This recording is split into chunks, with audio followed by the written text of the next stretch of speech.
Hello and welcome to Jason's Macintosh Museum. I'm Jason, your host, and what we're looking at today is a Macintosh Backlit Portable from 1991. The Macintosh Backlit Portable really was an update to the original Macintosh Portable that first came out in 1989, and it was released to address probably one of the key criticisms of the original Portable, which had to do with the screen. Now, if you've ever used an original Macintosh Portable, you know that because it has an active matrix LCD, the screen is very sharp, has very good contrast, and doesn't have any issues with lagging or ghosting. It was really a fantastic screen, certainly for its day.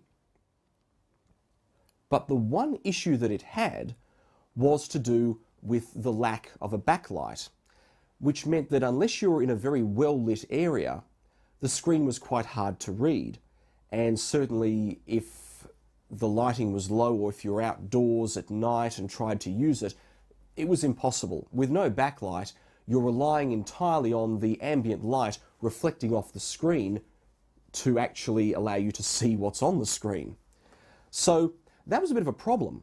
And so what Apple did in 1991 was to release a new version of the Portable known as the Backlit Portable. It is actually a model in its own right. It has a different model number to the original Portable, but it was still known as the Macintosh Portable.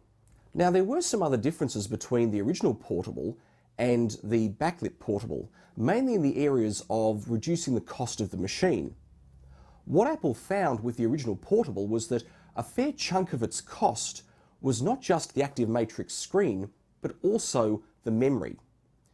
You may know that the original Portable used static RAM for its main system memory, and that was done mainly to improve the battery life of the machine, because with static RAM it doesn't require periodic refreshing the same way that dynamic RAM does. But static RAM was very, very expensive, and that's also, I think, one of the reasons why the Portable only came with 1 megabyte of memory as standard. So what Apple did with the Backlit Portable was to use pseudo-static RAM instead. Now, pseudo-static RAM works the same way as regular static RAM, but it is a lot cheaper, but it also consumes more power. So the trade-off really with the backlit screen and the pseudo-static RAM in the Backlit Portable was that you only got about half of the battery life that you would have got with the original non-backlit Portable.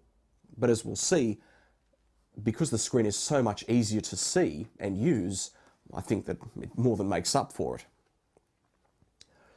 Other than that, there weren't many other differences. The casing, as you can see, is exactly the same. It has the same ports. It has more or less the same specifications as well.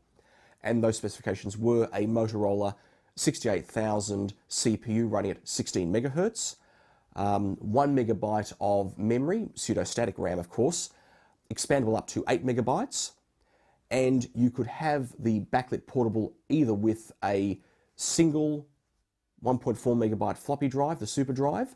You could have twin 1.4 megabyte SuperDrives, or the most common configuration, which was a 1.4 megabyte SuperDrive along with a 40 megabyte internal hard disk.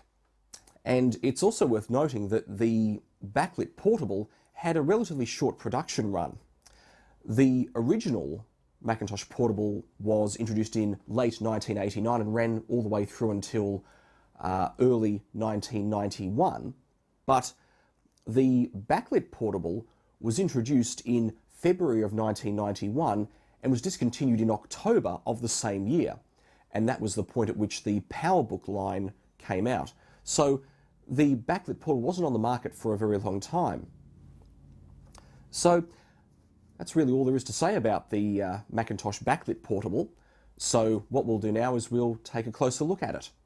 Here's the front view of the Macintosh Backlit Portable, and as you can see, it looks very much like the original Portable. In fact, there's really no indications from the outside that this is in fact the backlit version, at least not until you turn it on. So, just like the original Portable, with the screen closed, it looks just like this, and you've got a carry handle at the front which pulls out, but also acts as a latch to unlock the screen. So if you push in on this, you can then release the latch and open the screen. So we've got the screen latch assembly up at the top here, latch on either side. We've got the two cutouts here for the trackball, because as you probably know, with the Macintosh Portable, you can have the trackball on either side of the system. Then we have the screen here. So this is a 12-inch black and white active matrix LCD, but this one of course has a built-in backlight.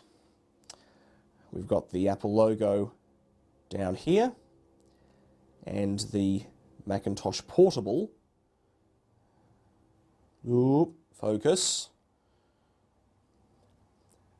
The Macintosh Portable name tag here. We've got the standard keyboard down here, identical to the original Portable, and the trackball over here, which, as I mentioned, can be swapped over with the keyboard and placed on the left-hand side for left-handed use.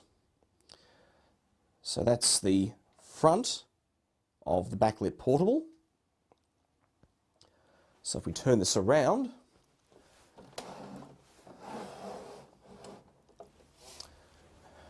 you can see that on the side, again, very much like the original Portable, we have the reset and interrupt switches down here, and also a little latch or a little locking lever next to them, so that if you slide this lever to the right, you can't physically operate these switches.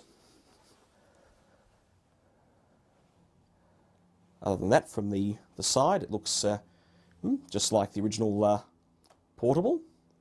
And from the back, it also looks very much like the original Portable. So we can see here we have the two latches you have to push in on to release the back cover. One there and one over there. And then we have all the ports down here. We've got the monitor out port here that requires the special adapter for use with a Macintosh display, the external floppy drive port, external SCSI port, little lock here for a security cable, the built-in modem if fitted, an ADB port, printer and modem ports, audio out, and power in.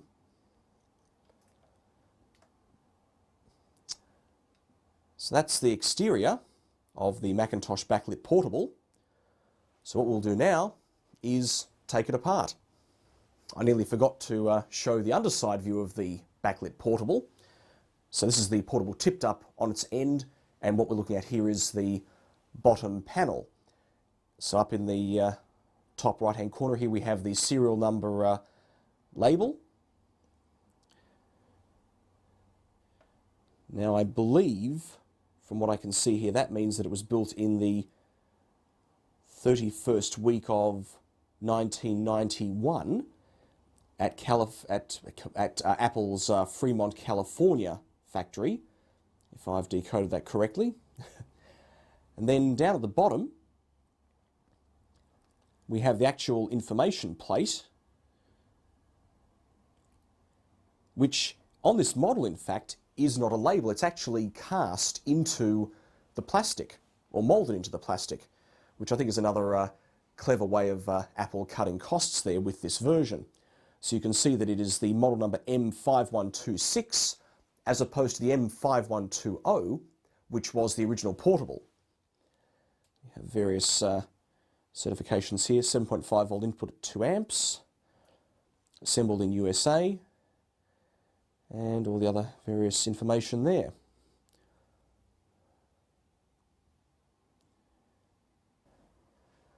Given that the Macintosh Portable and the Backlit Portable use the same case, the steps of disassembly are in fact exactly the same. So in both cases, you first of all have to remove this back cover.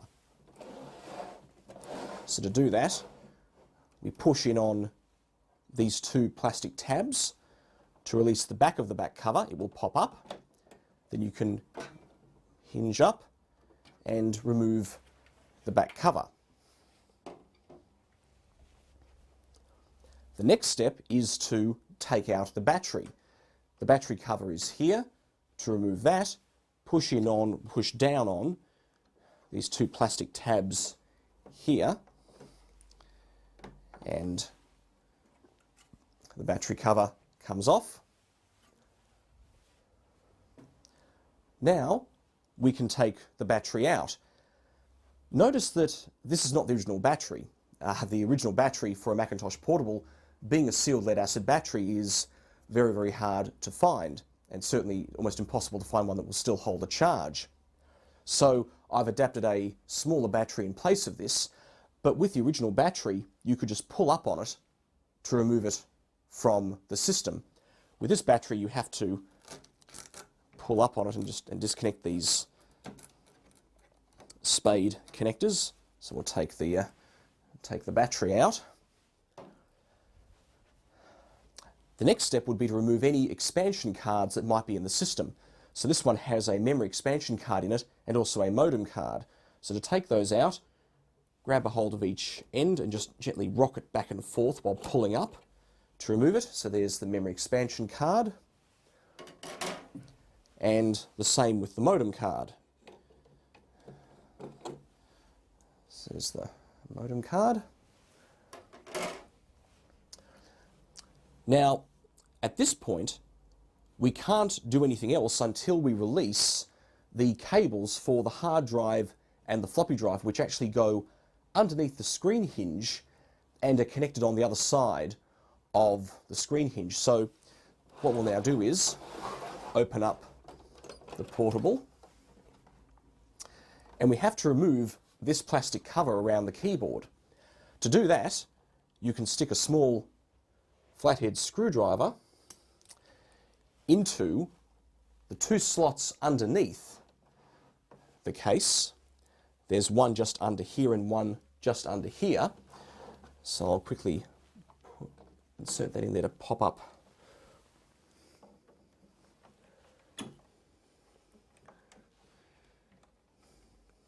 Yeah, this one doesn't want to work. We'll try this one. Oh, that one's up. Oh, no, I pushed it back down. So that one's now up. And so we'll do the same on this side. There we go. Now you'd carefully pop up the cover. The cover is now off. What we can now do is to release the cables for the screen, which is just here. Just pull up on the little tab. There we are. The battery connector over here. Just push on the tab and pull up to release it. We then have the connector for the hard disk here. Just pull up on that. And the connector for the floppy drive, which is buried back under here. So we just pull up on that to release that. We can now remove the keyboard and trackball, unhook the data cables over here.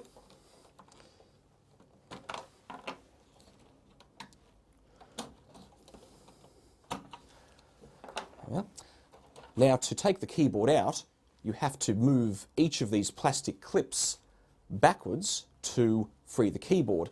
And the trick is, while you're gently pulling up on one side of the keyboard, you push up on the tabs one at a time to release them. But this is a little bit tricky, so you have to be very careful. So you can see that as you release each clip, the keyboard moves up, and there we are. The keyboard is now out. It's the same with the trackball. 2 plastic clips here. Carefully push back on the clip while pulling up on the trackball. And we'll do this on the other side like this. There we are, the trackball is now out. What we can now do is just carefully close the screen. We can now remove the cables for the hard disk, just very carefully pull it through. The hard disk can now be removed. There's a plastic clip here and one on the other side. Carefully pull the clips out while lifting up on the disk, and it's now free. The floppy drive is next. Once the connector is disconnected, just lift straight up on it and the drive comes out. Now the next step, we've got about the speaker as well, connector here, just unplug that. Now the next step is to separate the main chassis and screen from the bottom case. So to do that, there are several plastic clips that you have to move out of the way. There's one over here, there's one here, and there's one over here. So if you carefully move these clips out of the way while lifting up, I think you actually might want to start with this clip in the middle. I'm not sure what the best order is, but I think you very carefully lift up on that. You can see that the casing is now starting to lift, so make sure it doesn't drop down on you. Just support it there. We'll release this clip here.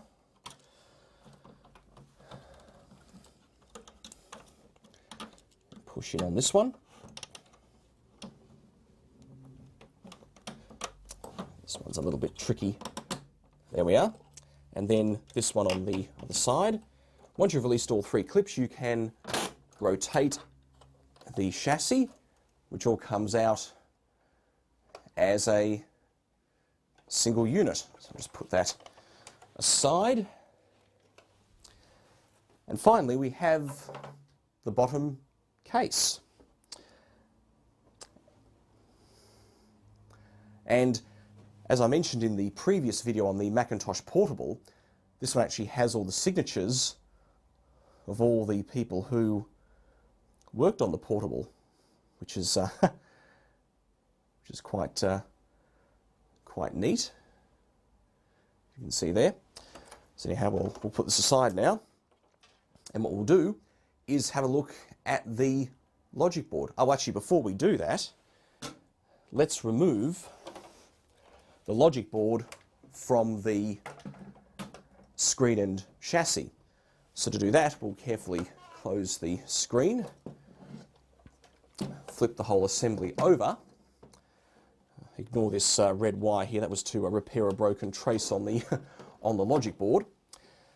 Now, to remove the logic board from the chassis, there are plastic clips all around the board, as you can see. So you simply, while applying very gentle upward pressure on the board, release each of the clips, and the board will start to pop out. Once you've removed them all, once you've released them all, I should say, then it's just a matter of moving the board forward slightly, and now the logic board is free.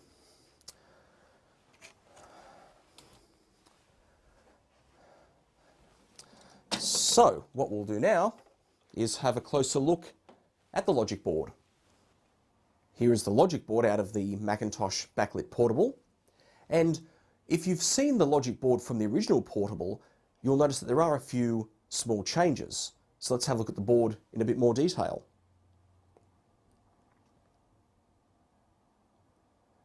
Starting from the top, we have all the various ports up here. We've got the, what I believe is the serial number for the board here. So all the ports along there. We have, actually Q1 is in fact the charging regulator for the Portable. So if you have a Macintosh Portable that will not charge a good internal battery, you may want to check that component because that can often be burnt out. We've got some capacitors here, and note that I have had to recap this board, so that's why some of the capacitors are a little bit out of place. We've got the modem expansion card connector there. We've got the ROM slot here, although I don't know of any cards that were ever released that went into the ROM slot on the Backlit Portable. I'm not familiar with any cards like that. Then we have the RAM expansion slot here for the memory expansion card. And I should mention that because the Backlit Portable uses pseudo-static RAM, it actually uses a different type of memory expansion card. You can't use the memory expansion card that was originally designed for the original portable on a Backlit Portable. Then we have the processor direct slot here, which really was only used for accelerator cards and things like that. But again, I don't know if any were ever released for the original Macintosh Portable, at least I have not seen any. So we've got, that's the SCSI controller there, the NCR53C80 chip. Clock crystal there running at 31.8 megahertz. We've got the floppy controller here. And I'm not sure what that one is. ASC, could be the Apple Sound chip, possibly. More capacitors there. I think there's more of the sound chips there. Video controller there. There's the main CPU. Motorola 68000 at 16 megahertz. What else have we got? ROM chips there, I believe. And over here is the main system memory. Notice that there are only 8 chips, where on the old portable, I believe there were, I think there were 16 in fact. Could have even been more. And this, of course, is pseudo-static RAM, not regular static RAM. You can see there it's called PS RAM.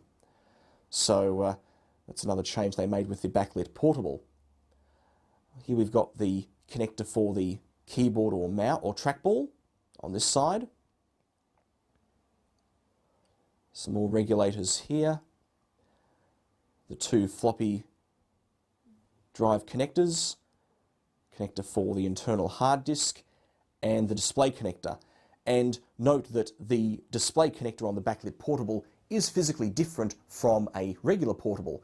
So unfortunately you can't take the screen from a Backlit Portable and run it on an original portable, at least not without the proper upgrade kit, which included a special card that went into the ROM slot on the portable. So, there's the battery power connector there. Speaker connector there. Some more controls. I'm not sure what that one is. Glue logic there. I believe this is the power manager IC over here, a PMGR. It's a power manager chip. And that's the chip that would actually control the battery level, the charging process, and I think also the power saving features on the portable. It's the other connector for the mouse, the trackball or keyboard. And there's the keyboard controller there. And I think that's about it for the logic board. So there is the logic board. So we'll have a quick look at the memory expansion card that came with the Backlit Portable.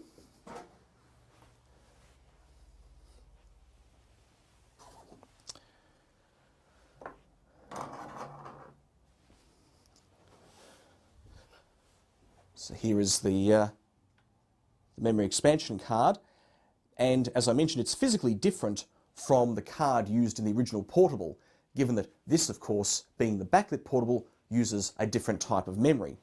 So this one is a 1 megabyte expansion card. So I believe that the 7 megabyte version, which takes you up to a total of 8 megabytes, was fully populated. So you can see that not all of the memory chip locations there are actually filled in. So other than that, we've got the pseudostatic RAM chips here, and looks like a memory controller of some kind over there. So not a lot to it really. And we'll have a quick look at the modem card that came with this portable.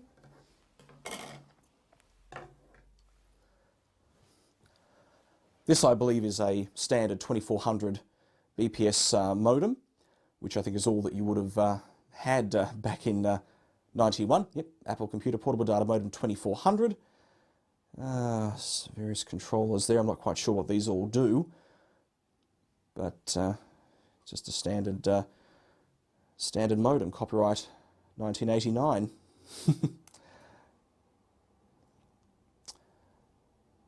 So that's the modem card.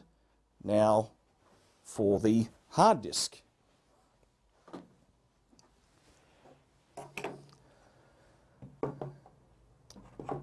Now the portable and the backlit portable used the same type of hard disk. I think this is exactly the same model as what was in the portable. So this one is a Connor CP3045, 40 megabyte unit. And note that both the portable and backlit portable used a unique type of drive connector. So you can see that on this drive there is no conventional power connector. It's all contained in this cable here. I believe you can make an adapter though, which will allow you to use any type of SCSI disk in a portable, but this is the unit that it originally came with. So that was the tour of the Macintosh backlit portable. So in the next video, I'll reassemble the portable and then we'll power it up and have a look at the system software and try a couple of old Macintosh games. So I hope you enjoyed this video and thank you for watching.